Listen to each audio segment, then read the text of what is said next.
It is time for Consumer Talk, and consumer journalist Wendy Knowler back with us in studio this week, along with a guest I'll introduce in just a moment. I just want to say again, if you were listening to the show promos throwing forward to this conversation, you would have heard an invitation to join us and talk about allergens and food labelling.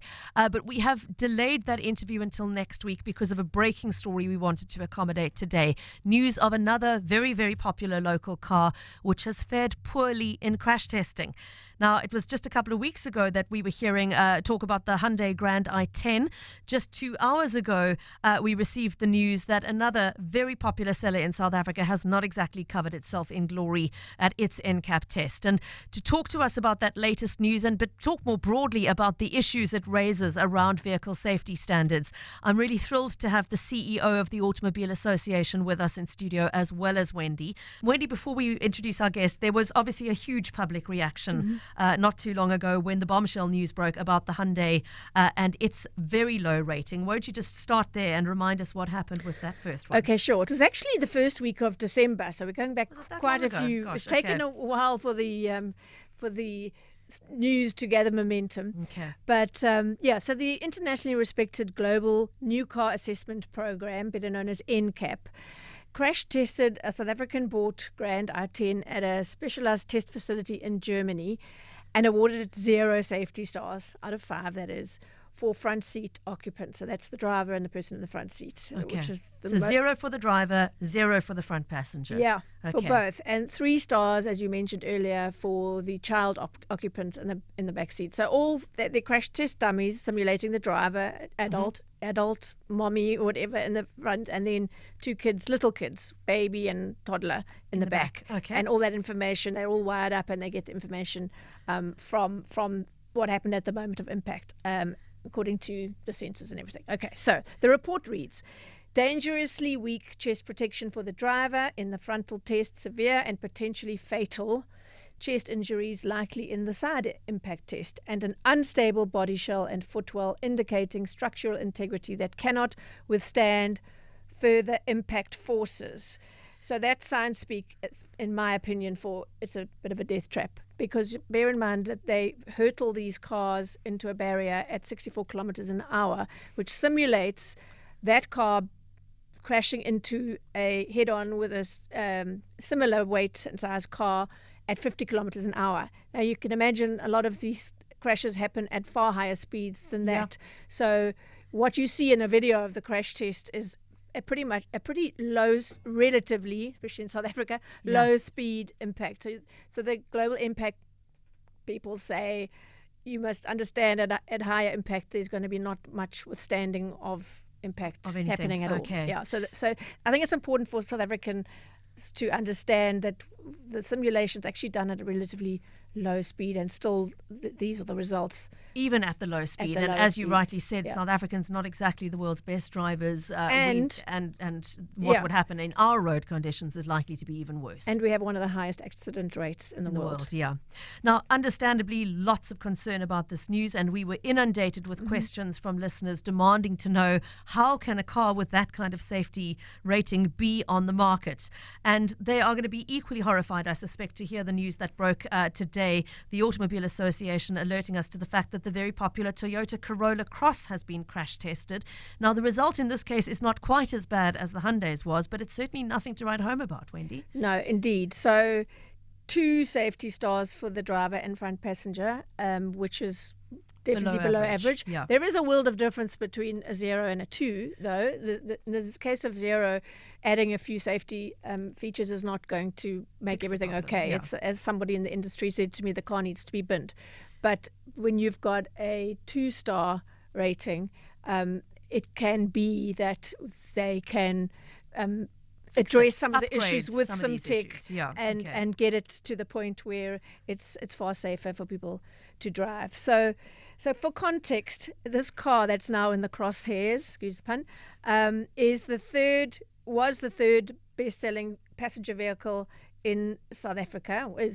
Currently, they sold 22,000, just over 22,000 of them last year. And in fact, last month, They sold 2,776 of them, making it the number one passenger car for the month of December, according to NAAMSA. So it's a very significant vehicle, and it's quite a proud vehicle for South Africans. I'm from Durban. Yeah. So it's built in Toyota's Prospecton plant just outside of Durban. A lot of attention should be placed on this rating because it has a big impact. Okay, so thank you for that context. And let me just quote from the AA's media statement. The results clearly demonstrate shortcomings in the level of safety provided to adults in the version that is being sold across African markets, including South Africa.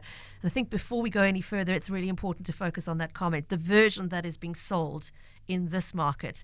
Earlier, I said if you want to check the car you're in, you need to Google NCAP rating and your vehicle, but that's not good enough, Wendy, because different variations of different vehicles are sold in different markets. Yeah, and especially if you're doing an AI search, those kinds of nuances are lost and you'll get the wrong information. So the whole point of this story is that global manufacturers, produce different versions of their cars according to what the safety requirements and regulations in that country. So minimum standards are. Exactly. Yeah. So unfortunately, and this is where our problem starts for me, is that our regulations are shamefully out of date and very, very low base.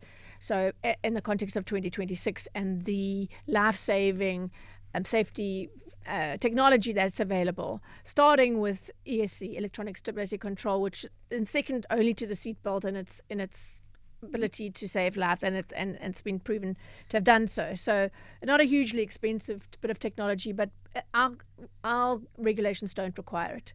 Other markets, it's a base. You can't sell any car without it. That doesn't have it. So what's been happening is the manufacturers have been making a version of their cars for the more, we could say, first world countries, which require a really good level of basic spec, and another version in this country, or they'll make the premium model have the ESC and the extra airbags, but the base model, which will be the volume seller, they don't have it. Okay. So that is the thing. So if you're just going to look global NCAP and you're not paying attention, or Grok or ChatGPT is not serving you well, you'll think, oh great, it's got a 4-star rating, but it's not the version that's sold here. So what global NCAP does with its partners, the AA, is they buy a car anonymously here, ship it over to this facility outside of Munich, and test it there. So it's the car that is sold in this country, and it's very important to know that if you're looking for a rating, that it applies here, because you could get a very skewed idea of how safe if the you car were looking is. at one that was being sold in Europe, for example. Sure. Thanks for that context. Well, at that point, let me bring in our guest in studio today. Delighted to have the Automobile Association CEO, Bobby Ramagwede, with us in studio to talk about these issues with us. And Bobby, thanks so much. I know you guys moved flights to make time for this interview. We really appreciate you stepping into studio. Welcome to the show. Pippa, thanks for having us. Pleasure. Maybe let's start with your relationship between the AA and the global NCAP, and I believe we also need to talk about the Safer Cars for Africa initiative. So Safer Cars for Africa is basically what forms the relationship between the AA, global NCAP, and the FIA. Program started in 2017, and the purpose of the program was to democratize the safety standards of vehicles sold in South African and African markets. We'd realized through some interventions that the quality from a safety perspective of vehicles sold on the continent was inferior to that of those sold in other countries, particularly the European market. In addition to that, we're trying our best to raise the bar as far as regulatory parameters are concerned. Wendy rightfully said it. We could pass a wheelbarrow as a car with the standards that we currently have. Sure. That's a real indictment. It's a really good quote. But it's I'm a going really, to be really using good that quote. in future. Yes. I mean, that's absolutely horrifying. And it's alarming to me to hear you still say that, because, Wendy, we've had these kinds of conversations several times over the 10 years I've been doing this show. It's not like this is coming out of the blue as a huge surprise, is it? And you're absolutely right. It's something that I've been passionate about, particularly since I was lucky enough to witness some South African models being crash tested at that facility in Munich in 2018. And, there have been successive ones since. Because, I find it outrageous. The AA has been saying it's double standards. African motorists are not deserving of less safe vehicles. safety It's unconscionable. vehicles, Yeah. especially with our accident rates. And the global NCAP guys have been saying it, calling it out, been quoting it, myself and other journalists on all our platforms. And it's only now, I think, to be fair, we haven't had a zero-star car for a while. There was the Mahindra Bucky and the Cherry QQ3 in the very first testings of 2017. The Cherry discontinued. But I think the time is right now, and I think that the Hyundai Grand i10 in particular, that zero star, has really focused people's attention on this issue. And I think finally we might be getting to a bit of a tipping point where people are really starting to realize the significance of this and to ask questions, not just ask about the Bluetooth connectivity and the mags and all the nice to have little flashy bits, but actually first question, what is the safety rating? What safety features does it have? Blah, blah, blah. And then with that consumer groundswell of concern, everybody in the pipeline, all the stakeholders are going to have to, I think, maybe I'm naive, but I really think the time is now. So my immediate thought, and Bobby, let me put this to you. For most South Africans, the first question is not what are the safety standards on the car. It's how much does this car cost? We are so price sensitive in this country, I think. I mean, this is a tough one. You've been calling for the parameters to be shifted, for the regulations to be uplifted, but is it going to cause a substantial increase in prices if we insist on cars having these kind of safety standards as standard? There is no price to a life. So let's start there. Keep the people in the vehicles as safe as possible. Keep a high standard. The game of manufacturing vehicles is a game of economies of scale. So the more of them you sell, you quoted 22,000 sales, and how many in December alone? 776, I think it was. I'll tell you in a sec. 2,000. Well done, Pippa. 2,776. That's a lot of cars. A lot of cars for South Africa. So making adjustments to the safety parameters of the vehicle should not be an economic disadvantage to the consumer if you're selling that many vehicles. Yeah. Quick question, several people asking the same thing. That the Hyundai i10, was that a test on a hatch or a sedan? A hatch. A hatch. Okay, thank you. And Morna and others for asking, just so we could clarify that.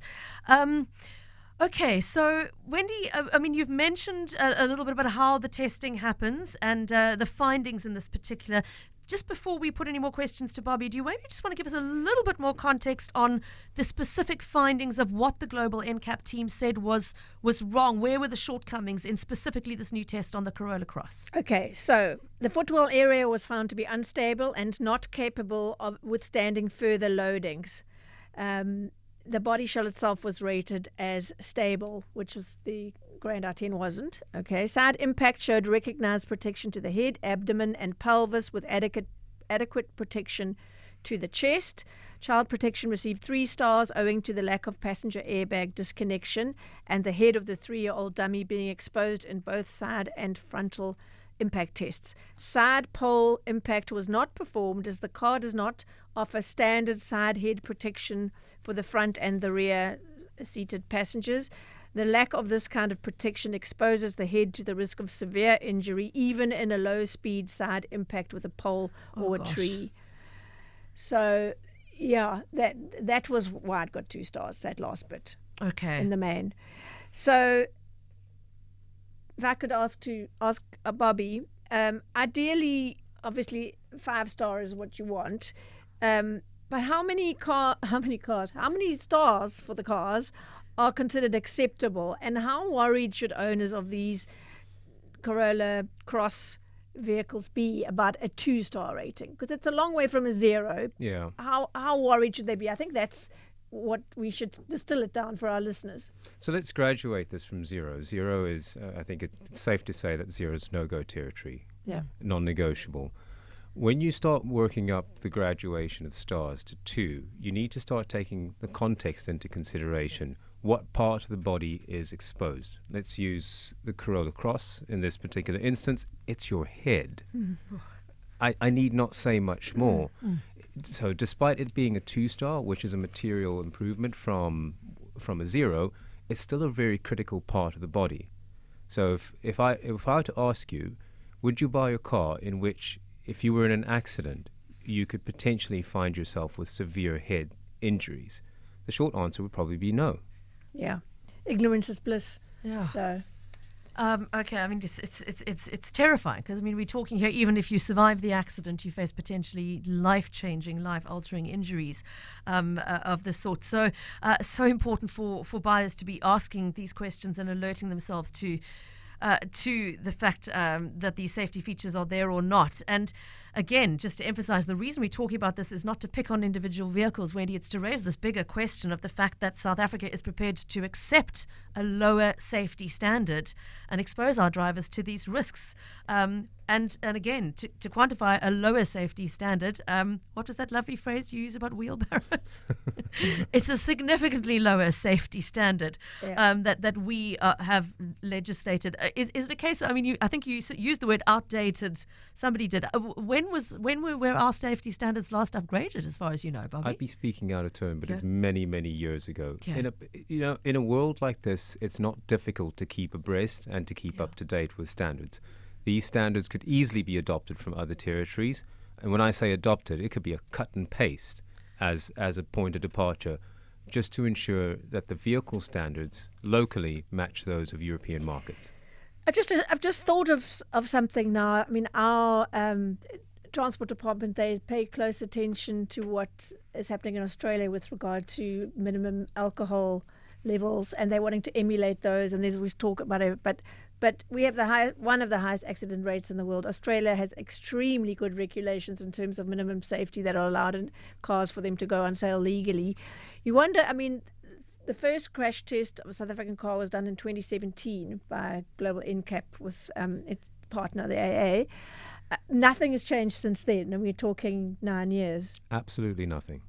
And that is shocking. That's shocking. I mean, the bottom line is if that vehicle that was crash tested in Europe, either the Hyundai that we're talking about or the Toyota Corolla Cross, if those vehicles were taken to Australia would not allow them to be sold, if I'm understanding correctly. That's putting it quite simply. So even the Cross with its superior... Okay, because even the Cross. That's interesting. Unlike, the South African Cross. That's what I'm talking about. So it's built here, including its much lauded hybrid, which was a great addition to the market. And I looked it up, it's exported mainly to other African countries where the regulations would be similarly not up to par with international standards. Is that correct? Porous, to be polite. Yeah. Okay. Is it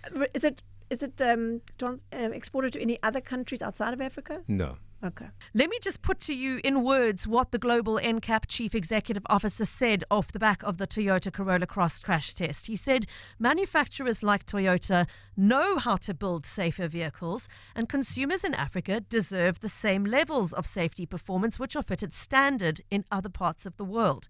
Highlighting this disparity and democratizing vehicle safety in Africa is a global NCAP priority. Bobby, do you want to elaborate a little bit on where the AA stands on this issue of the double standard? Pippa, there's really no excuse for a lack of side head protection, whether the vehicle's popular or not. Yeah. I mean, it's inconceivable. We all know the result of a head injury in a car. You would think that would have to be the most protected area. But inexcusable is the word that you're saying. So a lot of people are asking the same question. Where do we find out where to find the ratings of our cars in South Africa? We don't want to drive a car that doesn't offer us any side head protection. So how do we make sure we're not doing that? So for the vehicles that we've tested through the Safer Cars for Africa program, one can visit the AA's website. We have a repository of crash tests dating back all the way from 2017 to the most recent tests. Going forward, we'd love to test more vehicles. In fact, our aim here is to have an Africa NCAP that allows for every new vehicle that enters our continental borders to go through the rigor of NCAP. Okay. What is it going to take to get us to the point of having our own Africa NCAP? How far are we from that dream? With the support of Global NCAP, we're doing the necessary lobbying for government and various organs in the private sector to assist us to establish it. Hopefully in the next few years you'll have an Africa NCAP, but until then we'll keep sending vehicles to Germany to have them tested. It's got to be an expensive business. It is quite pricey. Think of it this way. I need to send 2 of each model dry to be tested in Germany. Now, with the rate at which new vehicles are entering this market, we can barely keep up. Yeah. That's an interesting point. And there the are cars so many newcomers to the market. getting- The brand variety is the that price much is getting ever higher, of course, each Yeah. new iteration. Wendy, think- you've got some response from Toyota. I Yes. think, in fairness, we must share that before we do anything They else. put out a statement to my colleague at News 24, Janine van der Post, and this is what it says. We're aware of the statement issued by the Automobile Association regarding the latest global NCAP results for the Corolla Cross. The results relate to specifications which do not compromise the structural integrity of the vehicle.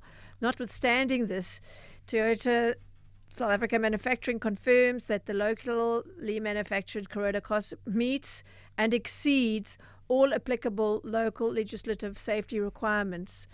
I really don't think it serves local manufacturers well to trot that line out now that we all know what How a low base those that standards is. are. Yeah. But be that as it may, the Corolla Cross is equipped with a comprehensive suite of safety features, including SRS driver, passenger side and driver need bags, as well as curtain shield airbags on the XR and GRS models.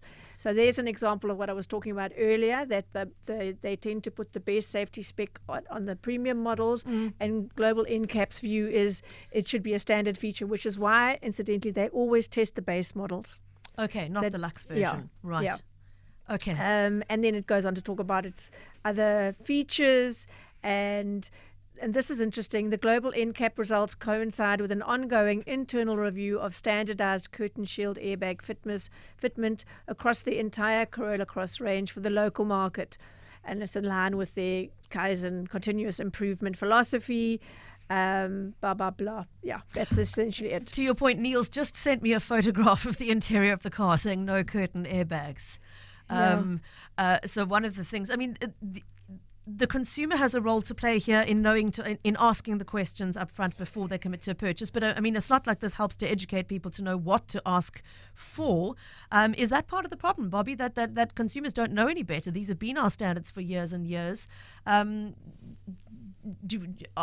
it perhaps a case of empowering consumers with a more educated understanding of how low our standards are? There is a right and there's a responsibility in this equation. The right to know and the responsibility to disclose. Consumers should educate themselves, but I'm going to say this quite simply. This is not a kettle nor a toaster. It's a vehicle. If things go wrong in a vehicle, you die. If things go wrong with a kettle, you replace it. For me, the interesting thing here is that you could do a desktop research in comparing models with what they've got. So I would say always start with electronic stability control and work up from there, and then look at the number of airbags, etc. But if that comparison was all it took, then we wouldn't need global NCAP, because it's all about the quality of the build itself, along with all those features, which is why they have to simulate an actual crash to know how is this car going to perform at a relatively low speed during impact. So it's not just the kit, is what I learned from my trip across there. It's actually the integrity of the metals used and how it's manufactured, which is the problem with a zerust car, because you could throw a few more safety bells and whistles, but basically the actual shell is going to crumple. The entire structure is it's not good. Okay. We have now received a voice note from Linda, and it may well, I think, point to the issue of where we source our information and how much information is available to us. Let's take a listen to that.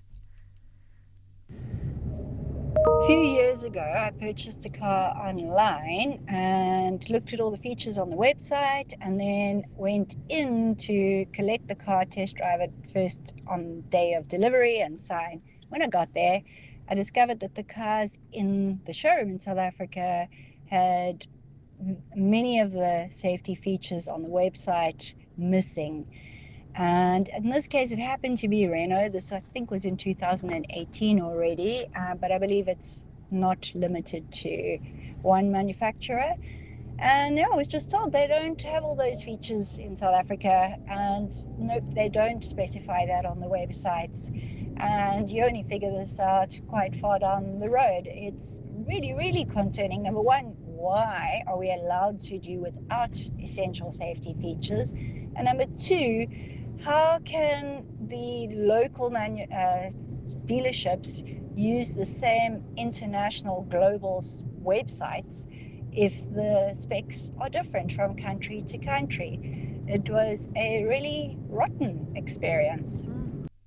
Linda, thank you so much for highlighting that. Absolutely. Just what I've been talking about. And I've had a few cases where people said they asked about the features, small little independent dealerships buying a used car. Oh, told me to go to the website, knowing that. So that is, I mean, in terms of the Consumer Protection Act, I was just going to ask what the CPA would say. Misleading, ticks that box several times. It's completely when you knowingly are misleading, either directly or even the Act says by omission.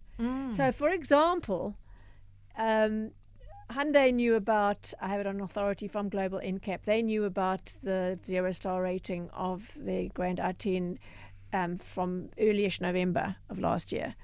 So if their salespeople are selling that car and that question about safety came up and that was not disclosed, for me that ticks the misleading box. And that would be, if I owned one of those cars, I would be speaking to the National Consumer Commission about that.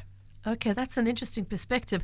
On a similar light, one assumes that the finding that was flagged by the AA today around the Toyota has probably been known to Toyota for quite some time. Do we know when was this test actually carried out, and when would they have become aware of the results, Bobby? So the protocol is that the OEM is invited to the test. Okay.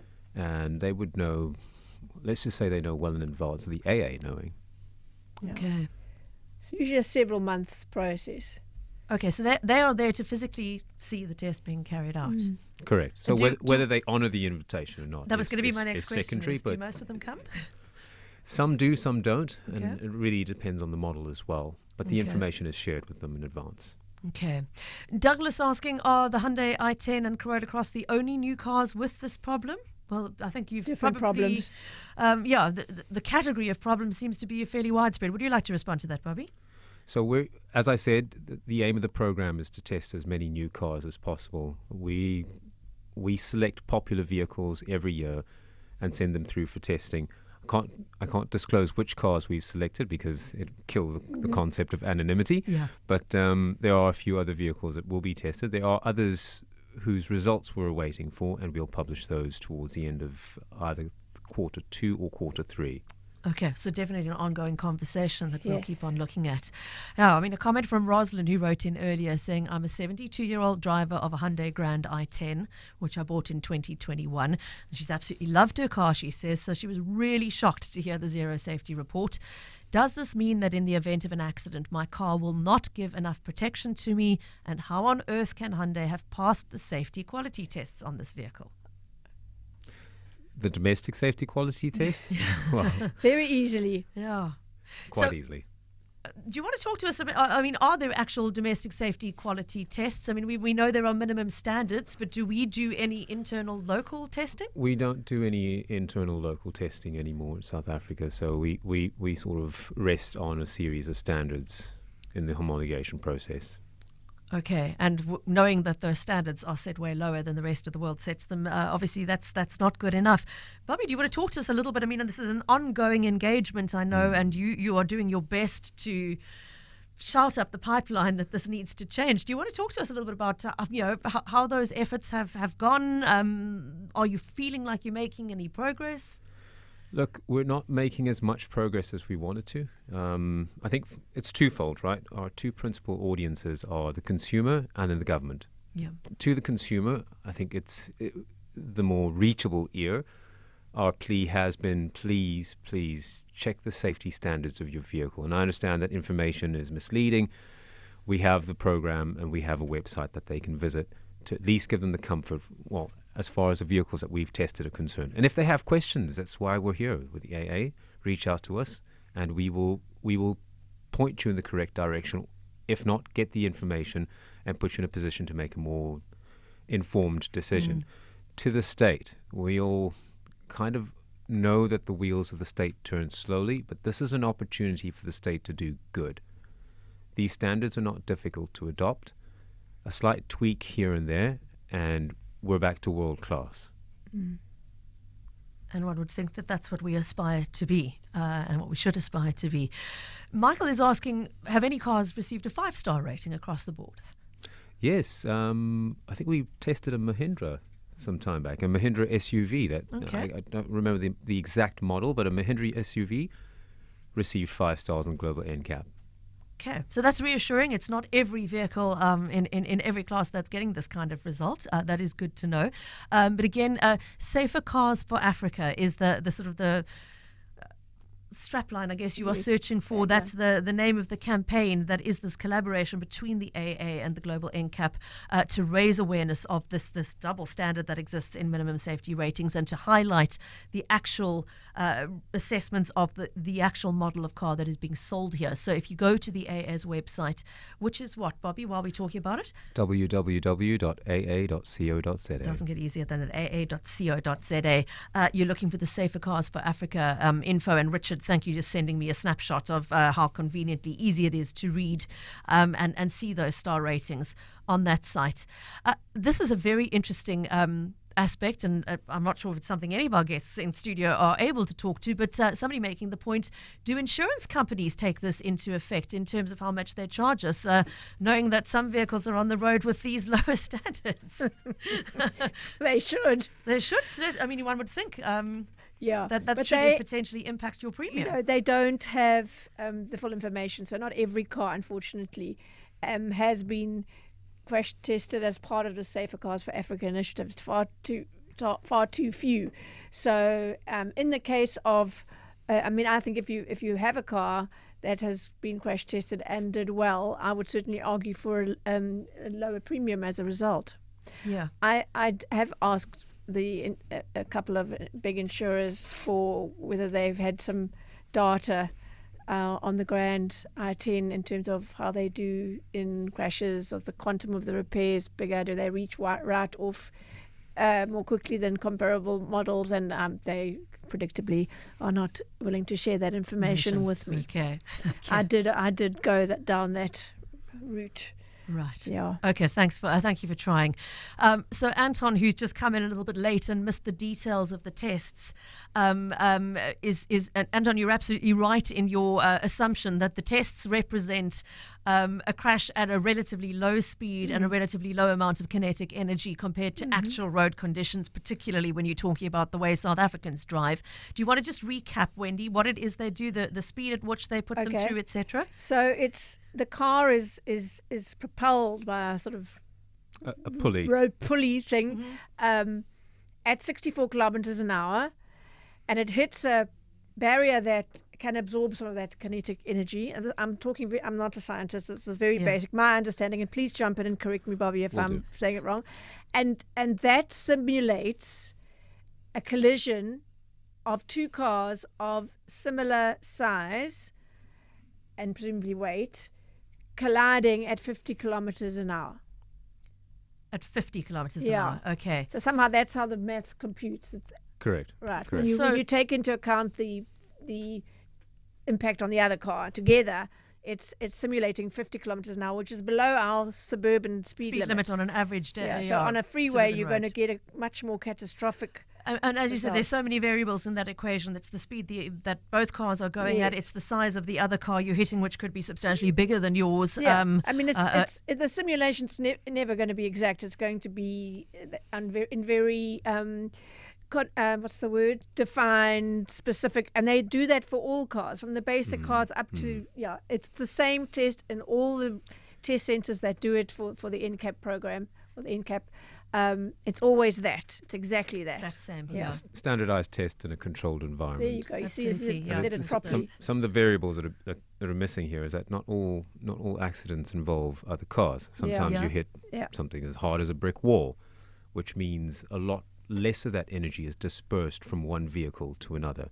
Right. Simply put, these results, in my opinion, highlight how bad the situation is. If you score 0 in a simulated environment, in reality, if the scale could go into integers, it should be a negative. Similarly, if you score a 2 in a very controlled environment, it's actually worse in reality. You point out the reality of higher speeds, various other variables.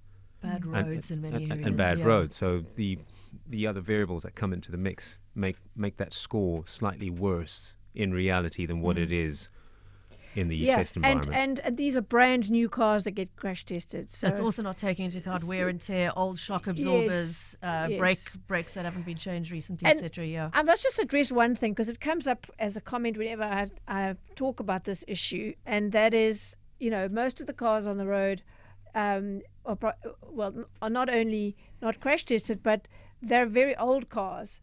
And they don't have the latest, greatest. Some of them don't have airbags, let alone electronic stability control, 0 airbags. It's very bog standard. They still pass in this country. That's the thing. Yep. But so obviously those cars are going to be, not fare well in a crash. But the tests have to be about brand new cars that are currently selling now, and we must assume that older cars are going to be more deadly in crashes than. Sure. Okay. So Anton, yes, you're absolutely right in your maths and your summary of the fact that the actual test result is representative of a far less significant environment than a real life test situation would likely be in terms of the kinetic energy involved and the likely results. And Anton's point is it makes the test results meaningless at high speeds. That's the point we're trying to make here is extrapolate from a controlled environment with standardized things. There's so many other factors to add into that in a real life environment that could make the damage exponentially worse, which is why it's so important to take heed. A number of listeners saying they would really like to hear our Transport Minister responding on the issue of why we continue to allow such low vehicle standards. It's certainly a conversation that needs to be continued and to not stop here. But boy, thank you so much. It's been a real privilege to have the CEO of the Automobile Association, Bobby Ramagwede, with us in studio just to help us understand exactly the context of what these results signify. The context in which they came, and what they signify, and how alarmed we all should be. Bobby, thank you so much for moving your flight so you could be with us today. We really appreciate it.